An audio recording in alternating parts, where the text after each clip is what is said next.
YouTube, this is Falcon Paladin coming to you with his daily Blizzard upload. This is game 2 of a best of 3 series between Petraeus, the Zerg player, and MarineLord, the Terran. This is on the map Deadwing LE.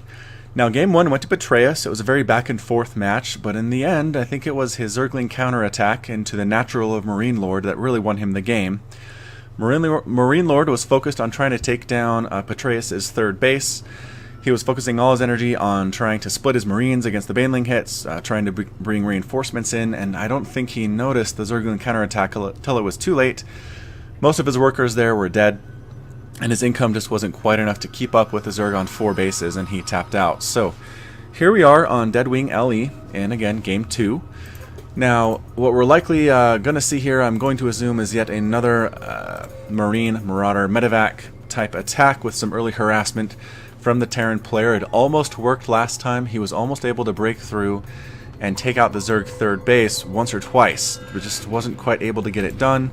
Petraeus' defense was excellent, and his counterattacks were also fantastic. But I get the feeling that MarineLord feels like if one or two things had gone differently for him, he would have won that match, so we'll probably see the same strategy, and might see the same result from Petraeus as well. So, let's pull up the production tab. We just have a supply depot coming up for MarineLord, and 3 drones coming up for Petraeus, with one more on the way and another SCV.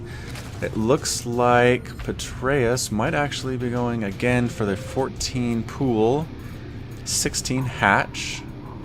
Let's see what he decides to do here as he gets to 15 supply.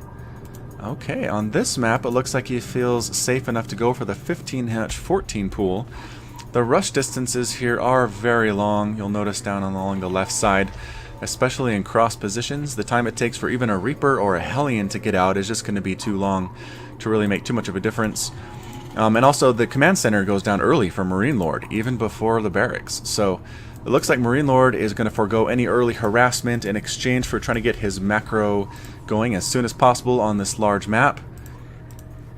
The hatchery is progressing 600, 700, 500, 600. So the hatchery does have a bit of a lead on the command center, which is good for the Zerg. And looks like spawning pool did go down, and the gas is going down at the same time. So fairly standard open versus Terran for the Zerg. Meanwhile, back at home, we do have the barracks being constructed for MarineLord.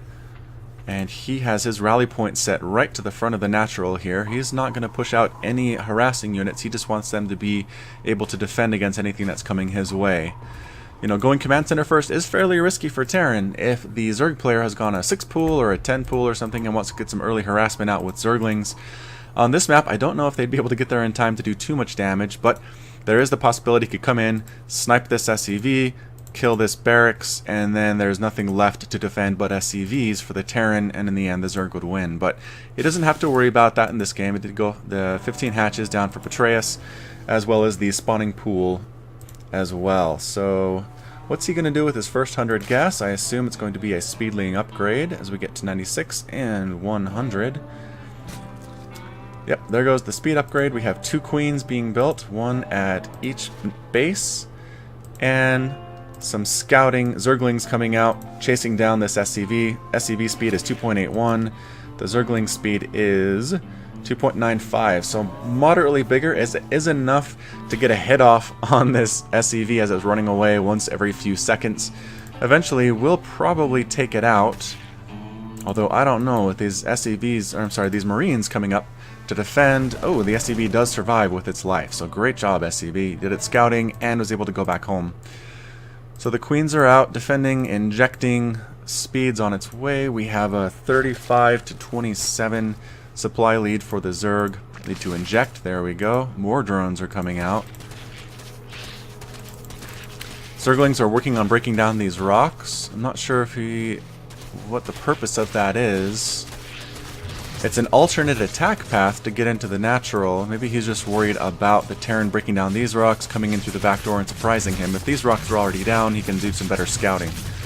Back on the Terran side of things, he's walling off. He has a bunker, he has supply depots, which are easily broken by a Baneling bust, but he's apparently not too worried about that right now. He has a starport and a factory as part of the 1-1-1 build. A tank is coming out this time. It might be interesting to see some mech in this matchup. The tank and the starport, and let's see what the starport does when it finishes building here. Up to 1300. And it is a medevac, so perhaps a drop of some kind. Marines are being built with the tank. The third base for Petraeus is going down. The attack is ongoing on this debris, which has 3 armor, which means these Zergling attacks, which have 5 damage, are only doing 2 damage per attack against that 3 armor debris. Baneling Nest is going down for the Zerg player as well. Stim's being researched for the Terran, and again, not too much of an army. A 3rd command center going down for the Terran, and here comes the drop. It is a tank and 4 Marines, which I don't think is enough to do too much damage to the Zerg player, although there is a Viking coming out as well to look to snipe some Overlords and 2 Hellions. But let's see what this particular drop is up to. Scouting SCV is taken out by those patrolling Zerglings for some reason. They are going to spot this medevac. If Petraeus knows what's going on, he recognized that, saw it coming through. Yep, the Queens are responding. They are interested in getting in there, taking out that medevac. Yep, preventing too much damage from being done by that tank or those Marines. These patrolling Zerglings are still kind of running back and forth, not sure what they're up to. But the medevac is content just to hang out at this point. We have a scouting Overlord. This is exactly what's going on. He will die to this Viking, unfortunately. Hellions are coming up to the battle. We have a 91-72 lead. Oh, I guess maybe I read that wrong. 85-74 lead for the Zerg player. And MarineLord is just heading on home. We look at the income tab, it is a 58-47 lead on workers for the Zerg, which is what happens if there isn't too much harassment from the Zerg in the first few minutes. Petraeus is just macroing hard behind this, getting upgrades for Pneumatopized Carapace, which is a speed upgrade for the Overlords, which can be good for drops. The army drops here from MarineLord, takes out those patrolling Zerglings. How silly of them.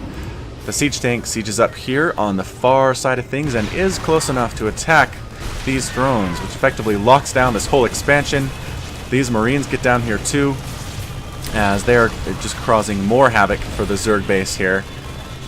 Focusing on that extractor, Banelings come in and they do take out 3 of the Marines, but not all of them. There is a Hellion left over. The Queens come in and try to snipe the remaining Terran forces on this side of the base. Tries to take out that Hellion, manages to do so. This tank has 19 kills. This is wreaking havoc on the Zerg base. The Viking coming in trying to snipe Overlords, although they do have the Pneumatopized Carapace upgrade, they can run away fairly quickly. And I don't know that Queen's going, but she's going to take some shots from the tank, no big deal. Behind this, we have an expansion trying to go down for MarineLord. There is some Overlord creep there that was put down earlier on. And this tank is effectively locked down. So Petraeus takes this base for his 3rd. I think he's probably going to transfer. He's doing some long distance mining right now. I think he probably should just set these up to actually do some work at this hatchery instead of long distance mining. And finally, we get some Zerglings in to clear out that tank who had so many kills. I'm going to guess over 20. Did a great job locking that expansion down for at least 2 minutes, which in this level of Starcraft can be enough to win you the game. So, great job on that drop, exploiting this distance. We're getting the extractor back up. We are getting Baneling speed, ground carapace attack for the Zerglings and the Banelings. Some Mutalisks coming out. So yeah, it's a pretty standard Zergling, Baneling, Mutalisk defense coming out from Petraeus. And across the map, we have a lot of Marines, 2 Widow Mines. The Marines do have the 1-1 upgrade. This Zergling sees what's going on and dies immediately with some medevac support. So Banelings are ready, Zerglings are ready. Mutalisks are being created, but Banelings are being destroyed before they can get close enough to do anything. We are destroying creep tumors here. And I don't know if the Zerg has quite enough to defend against this, as the Marines are being dropped onto the high ground, supported by Marines on the low ground to lock down this expansion yet again. The Banelings are split up to try to clear out these Marines. Zerglings are coming in to take out these separated Marines, as they are more effective doing that. Zerglings are rolling in, but without Baneling support, this many Marines is enough to pretty much take them down. And Petraeus gives out the GG. So even without the early harass, MarineLord was able to bring a pretty solid Marine Widow Mine attack to try to lock down that base again. Supply was 121 to 99, and how much of that? Yeah, I mean, all but 20 of that was basically Harvester, so there wasn't much of a standing army for Petraeus, and he just decided to tap out. So MarineLord takes game 2. It's going to bring us to a game 3. Thanks for watching. Again, hit that like button, subscribe, visit me on Facebook and Twitter at /FalconPaladin on both of those social network sites. But again, this is Falcon Paladin, and until next time, you take care of yourself.